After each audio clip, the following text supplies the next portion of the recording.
हमारे खास कार्यक्रम रिपोर्टर्स लाइव में आप सभी का स्वागत है। इस प्रोग्राम में हमारे साथ देश के कोने कोने से रिपोर्टर्स जुड़ते हैं जिनके साथ देश भर की बड़ी बड़ी खबरों पर चर्चा की जाती है। तो शुरुआत करेंगे रिपोर्टर्स लाइव की। उत्तर प्रदेश से हमारे साथ हमारे संवाददाता प्रदीप आनंद श्रीवास्तव जुड़े हुए हैं, तो वहीं पंजाब से हमारे साथ हमारी संवाददाता ईशा ठाकुर जुड़ी हुई है। सबसे पहले रुख उत्तर प्रदेश का करना चाहेंगे और प्रदीप, आपसे जानना चाहेंगे कि उत्तर प्रदेश की कौन सी बड़ी खबरें आपके पास हैं आज की। देखिए पूजा, अगर हम बात करें तो सबसे पहले हम बात करेंगे कल भारतीय जनता पार्टी की पश्चिमी अंचल की बैठक भारतीय जनता पार्टी के प्रदेश कार्यालय में हुई, जहां पर प्रत्याशियों के नाम के ऊपर मुहर लगना था। लेकिन अगर हम बात करें तो लिस्ट बन के तैयार है। अब आज दिल्ली कूच जो है कर रहे हैं उप मुख्यमंत्री दोनों, इसके अलावा बीएल संतोष और योगी आदित्यनाथ।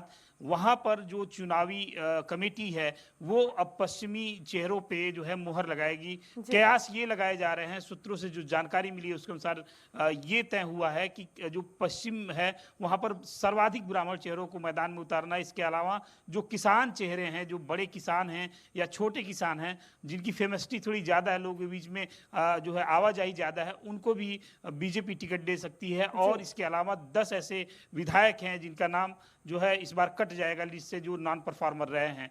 ये एक बड़ी खबर है। इसके अलावा दूसरी खबर की अगर बात करें, उत्तर प्रदेश बीजेपी के प्रभारी राधा मोहन सिंह जो है वो कोरोना पॉजिटिव पाए गए हैं। आज उन्होंने खुद सोशल मीडिया पर इसकी जानकारी दी है।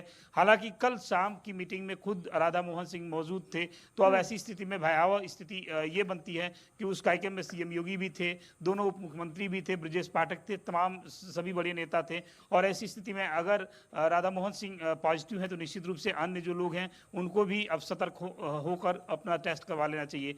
तीसरे खबर की बात करें तो तीसरा खबर इमरान को लेकर है, जो कि एक कांग्रेस पार्टी के नेता हुआ करते थे। उसके पहले सबसे पहले वो सपा में थे, फिर बाद में कांग्रेस उन्होंने ज्वाइन किया। अब अपने समर्थकों के साथ वो फिर सपा में आने की तैयारी कर रहे हैं। लेकिन उनके ऊपर जो है आचार संहिता का उल्लंघन करने के मामले में कल ही एफआईआर दर्ज हुई है। तो अब देखना यह है कि वो वर्चुअली जुड़ते हैं समाजवादी पार्टी के साथ या फिर पार्टी दफ्तर में आकर यहाँ सदस्यता लेते हैं। अगर हम चौथे खबर की बात करें तो चौथी खबर ओमिक्रॉन और कोरोना से जुड़ी हुई है। जो उछाल उत्तर प्रदेश में ओमिक्रॉन और कोरोना को की स्थिति में हुआ है, निश्चित रूप से भयावह है उत्तर प्रदेश के लिए। हालांकि सरकार ने इस पे गाइडलाइन तय कर रखी है, गाइडलाइन बना रखी है, लेकिन सूत्रों से मिली जानकारी के अनुसार अगर संक्रमण इसी तरह बढ़ता रहा तो उत्तर प्रदेश में अगले हफ्ते से ही वीकेंड लॉकडाउन का जो है कार्यक्रम लगाया जाएगा, वीकेंड लॉकडाउन घोषित कर दिया जाएगा। तो ये 4-5 बड़ी खबरें हैं पूजा, जिस पर आज नेटवर्क 10 की नजर दिन भर है। चलिए, तमाम जानकारी के लिए बहुत बहुत शुक्रिया प्रदीप आपका। आगे भी आपसे अपडेट लेंगे और रुक करते हैं पंजाब का। पंजाब से हमारे साथ हमारी संवाददाता ईशा ठाकुर लगातार जुड़ी हुई हैं। ईशा, आपसे जानना चाहेंगे पंजाब की क्या कुछ महत्वपूर्ण खबरें आपके पास हैं?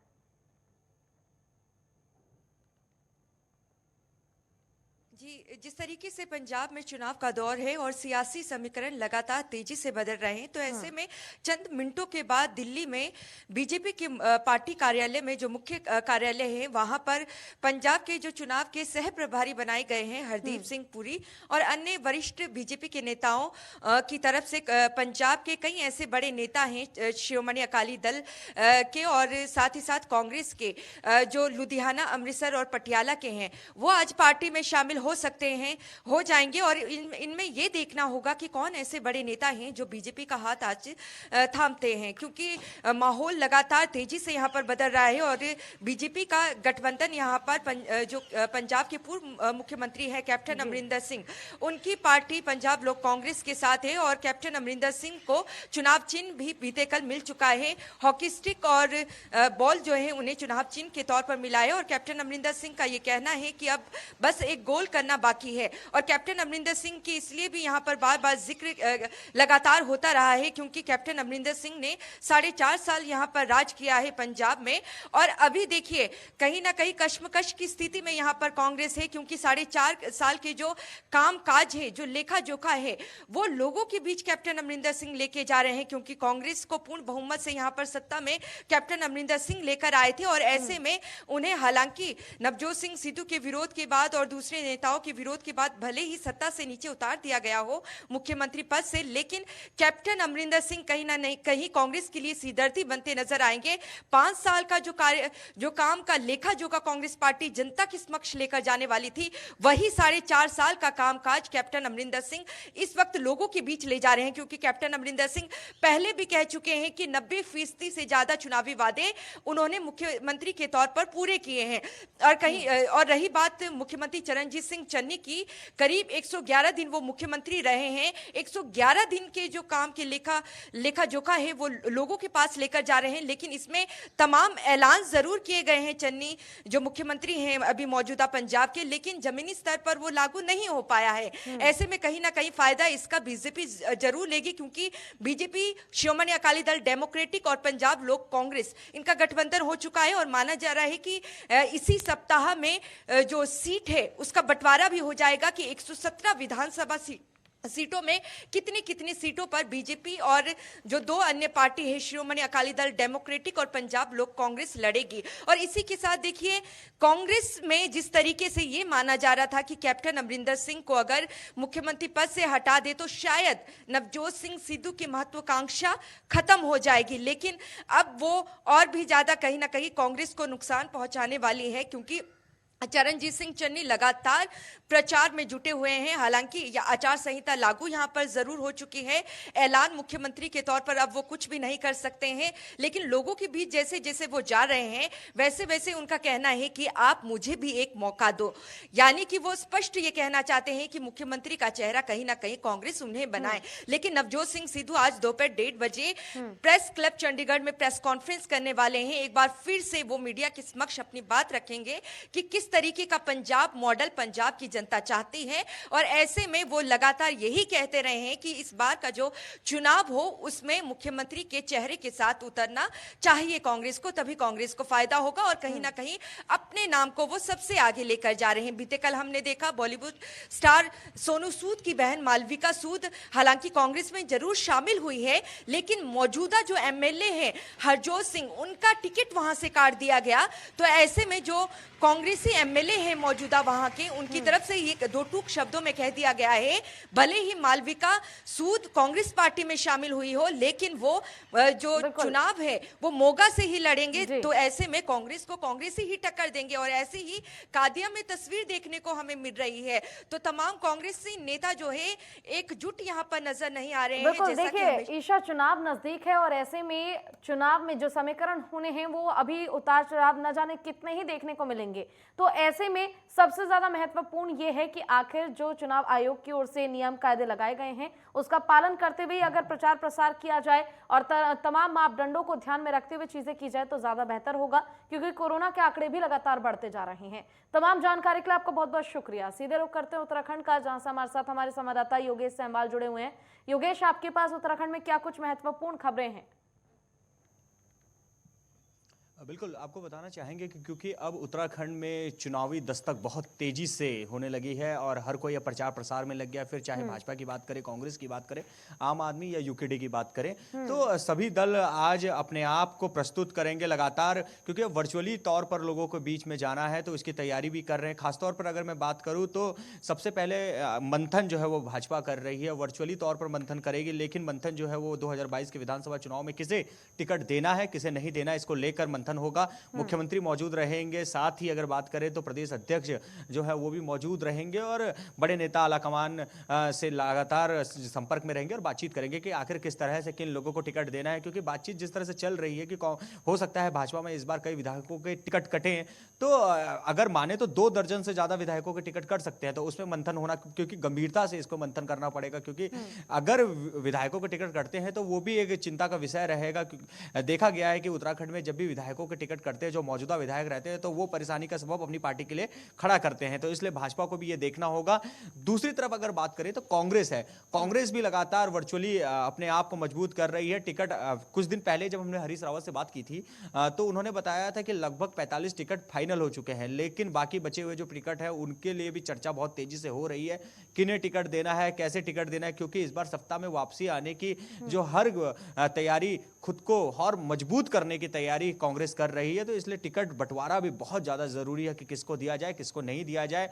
तो वर्चुअली ये सब चीज़ें देख रही है, बातचीत कर रहे हैं। खुद गणेश गोदियाल जो उनके प्रदेश अध्यक्ष हैं, फिर चाहे बात करें हरीश रावत की और देवेंद्र यादव जो प्रदेश प्रभारी हैं, ये सभी लगातार बातचीत कर रहे हैं वर्चुअली। और बातचीत करके एक लगातार एक वो बनाया जा रहा है कि किस तरह से कौन कैंडिडेट मजबूत होगा, इसकी तैयारी की जा रही है। किसे टिकट दिया जाए, किसे नहीं दिया जाए। इसी तरह से आम आदमी पार्टी और यूकेडी भी अपनी तैयारियों को आज और ज्यादा पुख्ता करने जा रही है। लगातार बातचीत की जा रही है टिकट किस तरह से बंटवारे किए जाए।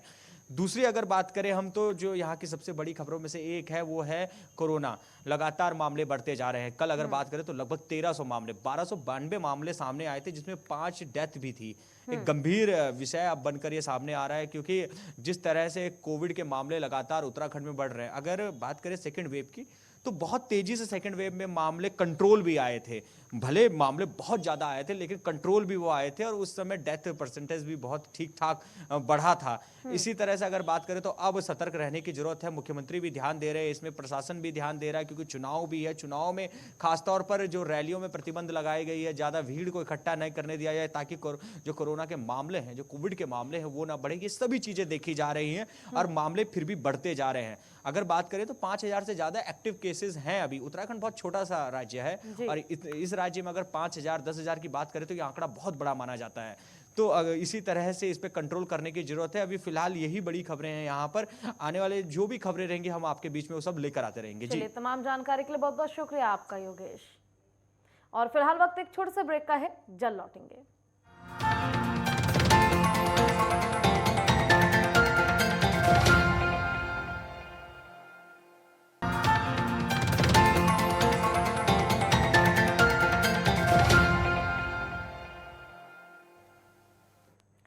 ब्रेक के बाद एक बार फिर से स्वागत है आपका रिपोर्टर्स लाइव में। और इसी बीच हमारे साथ हमारे 2 संवाददाता जुड़े हुए हैं। दिल्ली से हमारे संवाददाता विवेक दीक्षित जुड़े हुए हैं, वहीं जम्मू कश्मीर से हमारे साथ हमारे संवाददाता अजहर हुसैन जुड़े हुए हैं।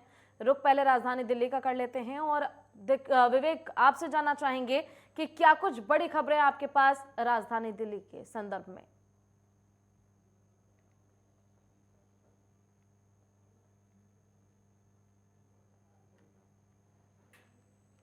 क्योंकि पिछली अगर हम बात करें तो इसको 50% की क्षमता के साथ खोला गया था, लेकिन इस बार पूरी तरीके से डीजीएमए के फैसले के बाद इनको पूरी बंद कर दिया गया।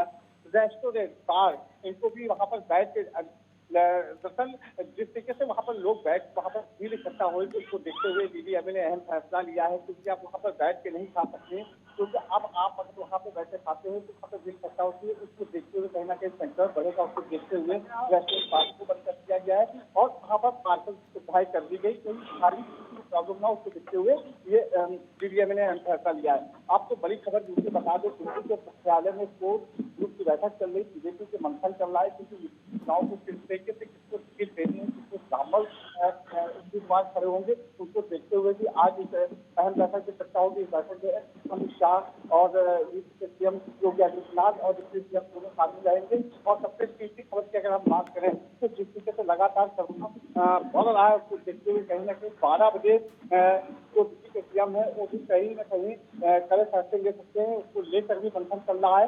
अभी तीसरे के दौरान कुछ देर बाद तीसरी होने वाली है, इसके बाद तीसरी के दौरान भी कई अहम फैसले ले सकते हैं। चलिए, तमाम जानकारी के लिए बहुत बहुत शुक्रिया आपका विवेक। जम्मू कश्मीर का रुख करते हुए हमारे साथ हमारे संवाददाता अजहर हुसैन लगातार लाइव जुड़े हुए हैं। आपसे जानना चाहेंगे अजहर कि जम्मू कश्मीर की क्या कुछ महत्वपूर्ण खबरें आपके पास हैं आज?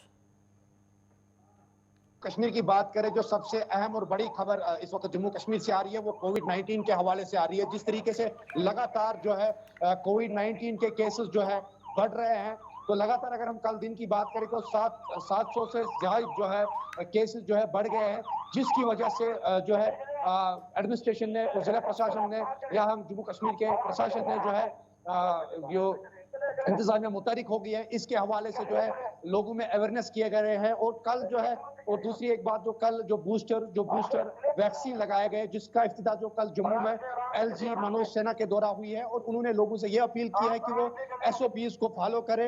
ये सबसे और महत्वपूर्ण खबर आ रही है। और दूसरी खबर की हम बात करें वो फ्रूट ग्रोवर्स के हवाले से। फ्रूट के हवाले से लोगों, जो फ्रूट ग्रोवर्स है, ट्रेड जो इसके साथ मुंसलिक है, उनमें काफी तशवीश पाई जाती है कि ईरानी जो फ्रूट आया है मंडियों में, उसकी वजह से जो कश्मीरी फ्रूट है उसमें काफी गिरावट देखने को मिली है। अभी अगर हम देखेंगे तो जो पूरी मंडियों में, जो पूरे रियासत की मंडियों में जो है 40% से ज्यादा जो फ्रूट्स है वो अभी कोल्ड स्टोरेज में है, जिसकी वजह से उनको ये खदशा है कि उनके फ्रूट्स को जो है रेट्स मुयसर नहीं हो रहे हैं और काफी तशवीश पैदा हो गई है। तीसरी खबर की हम अगर बात करें मौसम के हवाले से, मौसम में अगर हालांकि पिछले कई दिनों से जो बर्फबारी हुई थी, हालांकि बहुत जिसकी वजह से यहाँ का जो मामूली जिंदगी था काफी हद तक जो है दरम बरम हो गया था, लेकिन आज की अगर हम बात करें तो हल्की सी धूप भी निकल आई है और रास्ते जो भी जितने भी मेन रोड्स है, जो अंदरूनी रोड्स है वो खुल गए हैं। इस वक्त मैं श्रीनगर राजमार्ग, श्रीनगर जम्मू राजमार्ग पे हूँ और यहाँ पे भी आप मेरे पीछे देख सकते हैं कि धीरे धीरे जो है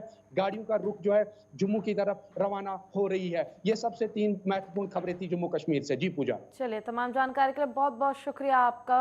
सीधे रुख कर लेते हैं बिहार का, जहां से हमारे साथ हमारे संवाददाता विवेक रंजन जुड़े हुए हैं। विवेक, आपके पास बिहार के संदर्भ में क्या कुछ बड़ी खबरें हैं, क्या कुछ महत्वपूर्ण खबरें?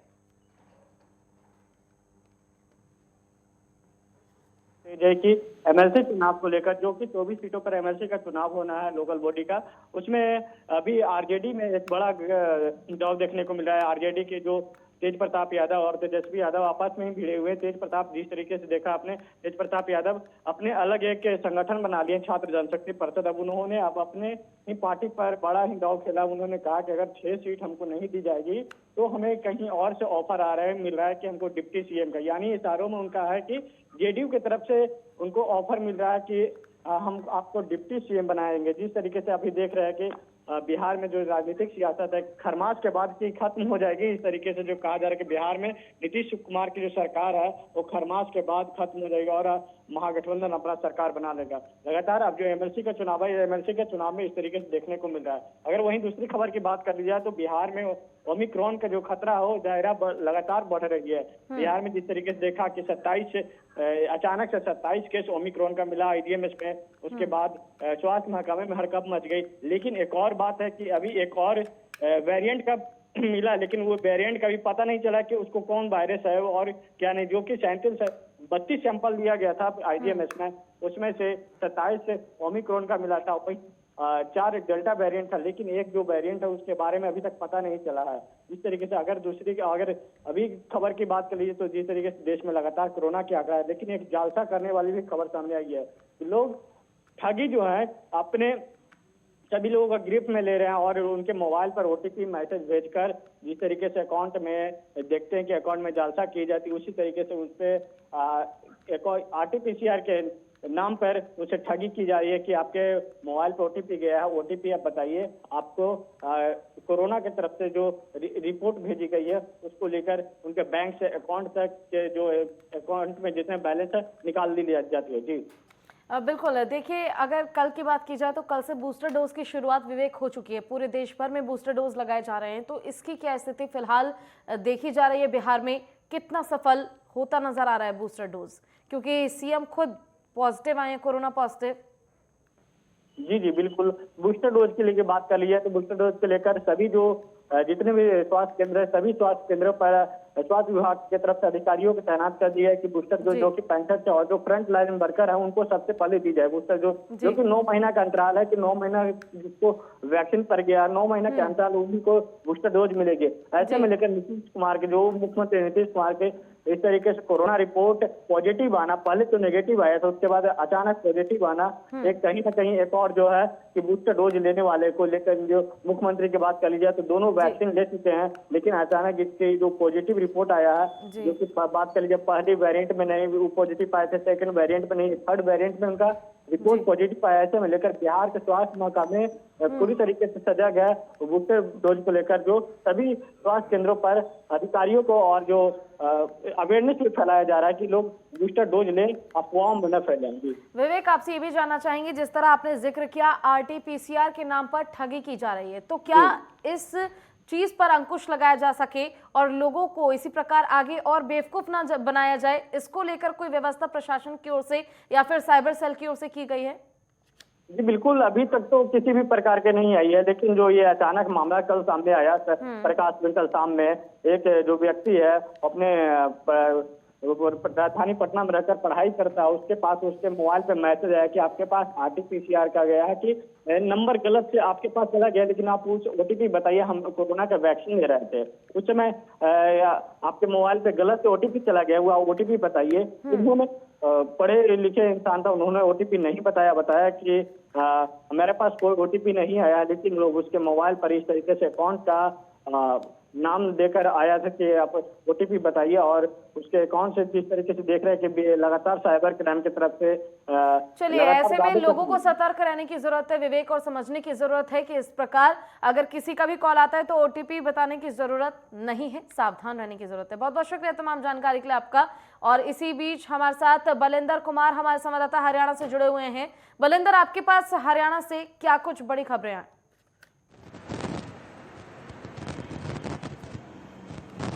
देखिए पूजा, हरियाणा से यदि बड़ी खबर की बात करें तो बीते सोमवार को नई गाइडलाइंस और नई पाबंदियों को जो पहले जिन जिलों में लगाई गई थी उन जिलों से विस्तार करते हुए अब नए जिले उनमें जोड़ दिए गए हैं, जिसमें कैथल, रेवाड़ी, महेंद्रगढ़, सिरसा, फतेहाबाद और जींद जिले को इनमें जोड़ दिया गया है। और अब लगभग 19 जिलों के अंदर ये लॉकडाउन और नई पाबंदियां देखने को मिलेंगी, जिसमें रेस्तरां और मॉल, रेस्टोरेंट के साथ साथ बहुत सारी चाहे वो जनसभा की बात करिए, नुक्कड़ सभा की बात करिए और तमाम ये रैली की बात करिए, ये पूर्णतः पाबंद रहेंगी।